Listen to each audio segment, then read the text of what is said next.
জন্য কাঁদছিস? কি জন্য কাঁদছো বাবা? কি জন্য? আমার শোনো না, কেঁদো না, কেঁদো না, কেঁদো না, উঠে পড়ো, উঠে পড়ো। বাবা তো ডিউটিতে গেছে বাবা। বাবা তো ডিউটিতে গেছে, তুমি কি বাবার সঙ্গে যাবে? হ্যাঁ কেন বাবা তাহলে অফিসে যাবে না মা?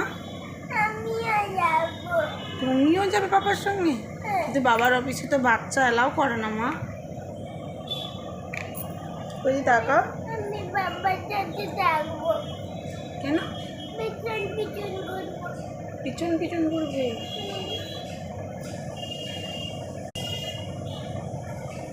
বলো কি হয়েছে বলো।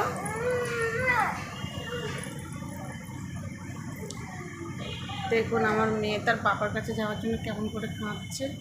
তো পাপার ডিউটিতে চলে গেছে, ও যাবে বলে কেঁদে পাগল হয়ে যাচ্ছে।